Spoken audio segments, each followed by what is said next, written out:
Continuamos con la presentación virtual de La leyenda de la bailarina ciega. Voy a volver a darle vueltas a un tema que me hace hervir la sangre. La leyenda de la bailarina ciega es, desde mi punto de vista, y suponiendo que el género como tal exista, literatura juvenil. ¿Por qué? Antes de contestar, veamos qué se considera que es la literatura juvenil. En cierto momento me di cuenta de que no terminaba de entender bajo qué criterio se clasifica algo como literatura infantil o juvenil o qué. Vocabulario, estructuras sintácticas, temática, proporción de ilustraciones. Asociar cualquiera de esas cosas con la edad del lector potencial me da cierta alergia. Repelús. Y veo normal que los libros más sencillos en materia de sintaxis, vocabulario y tal sean más adecuados para gente que está aprendiendo a leer. Casualmente, esa gente suele tener 6 años. Suele. Haciendo una búsqueda así trapera en Google sobre definiciones, me encuentro profundamente insultada. La Wikipedia tiene esta perla hablando de lo que es literatura juvenil. Agarrarse. Los temas tratados en la literatura juvenil no difieren mucho de los de la literatura de adultos. Amor, tragedia, guerra. Si bien se les da un tratamiento bastante más lineal tanto a estos como a los personajes, siendo estos últimos de poca variabilidad psicológica. Esta interiorización se minimiza, dando mayor importancia a la acción que a la caracterización psicológica de los personajes. Asimismo, los personajes suelen ser creados para que el público lector pueda identificarse con ellos, especialmente los protagonistas. Sin embargo, algunos autores han señalado lo conveniente de que esta literatura, por su carácter de experiencia y la influencia que tienen los lectores, ha de elegir cuidadosamente sus temas. En este sentido, se suele señalar como tema genérico la búsqueda de identidad del protagonista, a la vez que la identificación del lector con él. Es que no hay por dónde coger esto. Mi yo de 13, de 16 años, me grita desde mi pasado que si esta gente se piensa que soy tonta. Así es presente. La idea de que por ser joven tienen que masticarte los temas, no sea que te atragantes. Y te vamos a crear personajes molde por si ese cerebro de crecimiento tuyo no es capaz de desarrollar un mínimo de empatía. Lo de que ha de elegir cuidadosamente sus temas, ¿de qué estamos hablando? ¿De censura porque los niños y jóvenes no saben pensar y hay que protegerlos? A ver si se van a traumatizar los jóvenes o se van a convertir en gente de mal vivir. Sin embargo, me parece interesante lo de la búsqueda de identidad del protagonista. Eso sí puede tener algún sentido. Cuidado que me he dejado la mejor frase. El objetivo de la literatura juvenil es el escapismo, la gratificación instantánea, la nostalgia y ser algo agradable y ameno para el lector. Voy a respirar profundamente para no ponerme a estrangular gente de forma aleatoria y gratuita. El de la literatura adulta, entonces, ¿cuál es? ¿Abonar el campo? ¿Calzar la pata de la silla? ¿De verdad buscan cosas diferentes adultos y jóvenes al leer? No confundamos tener un núcleo con ser algo agradable y ameno para el lector. Quizá lo que más me fastidia es que todo lo que es para niños y jóvenes se considera menor.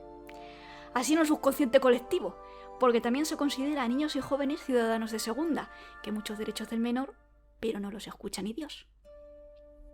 La gente crece y se le olvida lo que es ser niño joven. Crean cosas para su idea de lo que es un niño o un joven, que suele coincidir con nociones de ausencia de criterio, de pobrecitos que no saben y de considerarlos en general imbéciles.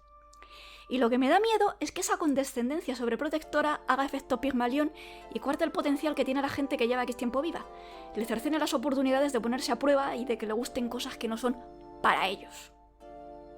¿Qué truños publicados con la intención de que los lean los jóvenes? Sí, a toneladas. Os lo digo yo, que si por las lecturas obligatorias del colegio hubiera sido, no habría querido tocar un libro ni con un palo con mando a distancia. ¿De dónde viene esto? Pues de autores y editoriales que identifican jóvenes como seres humanos a medio hacer que no tienen criterio y se van a tragar esto sin protestar, así que para que nos vamos a esforzar un poquillo. A veces viene incluso del polo opuesto, de pensadores y de pedagogías que no han visto un niño o un joven en su vida y mucho menos una clase, y se ponen a censurar las lecturas y a pontificar sobre qué tiene que leer uno a cada edad, no sea que vayan a leer un libro escrito en los años 50 y no les dé la neurona para entender que las obras literarias tienden a reflejar los valores de la época en la que se escriben. Y está bien ver lo cenutria que ha sido la gente hace apenas 60 años para entender todo lo que hemos avanzado. y para además identificar las formas de pensar obsoletas del siglo pasado cuando nos las quieren colar como el último grito en el progreso. No. Mejor hacemos un misterio de la verdad, reescribimos los libros y aquí nadie ha estado nunca en guerra con Eurasia. Sin embargo, la gran mayoría de lo que se escribe pensando en que lo lean jóvenes no es un truño, y menos a estas alturas en las que los jóvenes sin criterio son los amos de las redes sociales, donde pueden expresar su opinión y manifestar claramente lo que les gusta y lo que no. ¿Y sabéis qué? Que entre las cosas que les gustan habrá libros simplones, igual que entre las cosas que les gustan a los adultos. También hay toneladas de literatura para adultos, con personajes planos, tramas facilonas, vocabulario sencillo y recursos literarios que se centran en el símil, la hipérbole y con suerte la metáfora. Empiezo a sospechar que no existe la literatura juvenil como tal, o que de existir el término juvenil no quiere decir dirigido a personas humanas que llevan X tiempo vivas. A lo mejor iniciática, partiendo de lo de la búsqueda de identidad, me va pareciendo mejor. La literatura que ahonda de forma primaria o secundaria en ese descubrimiento del mundo de uno mismo. Vamos, lo de la búsqueda de la identidad un poco ampliado. A eso es a lo que he decidido llamar literatura juvenil. Y por eso, La leyenda de la bailarina ciega es juvenil, porque esa forja del criterio propio y ser capaz de romper con la tradición tiene mucho de iniciático. Juvenil a estas alturas no deja de ser una de esas etiquetas que pone la gente para poder excluir a otra gente de su chozo y sentirse mejor que los demás. También pasa con la fantasía. Deben de sentir una inseguridad muy grande respecto a la invulnerabilidad de su chozo, ya sea como escritores o lectores. La pertenencia al grupo guay, una y otra vez, como si el instituto no se acabara nunca. Qué ironía tan deliciosa, por cierto, que esa actitud animadora jefe literaria le ponga la connotación peyorativa precisamente a la literatura juvenil. Juvenil y fantasía en la misma frase ya es el combo definitivo de Nostar. Me gustaría saber, ¿cuál es esa novela de verdad que hay que escribir para ser escritores de verdad? ¿De qué va esa novela adulta? Supongo que de gente con la crisis de los 40 haciendo la declaración de la renta, apuntándose a un gimnasio para no ir nunca y sufriendo porque no sabe cómo usar la Thermomix. Y estar muy triste y ser muy cínico y seguramente muy pesado. Volviendo al tema que nos ocupa, sí. La leyenda de la bailarina ciega es una historia de fantasía juvenil, etiqueta que lleva con orgullo. La edad recomendada para leerla es cualquiera a la que al individuo en concreto le llame la atención. Hasta que ha llegado la presentación de la novela.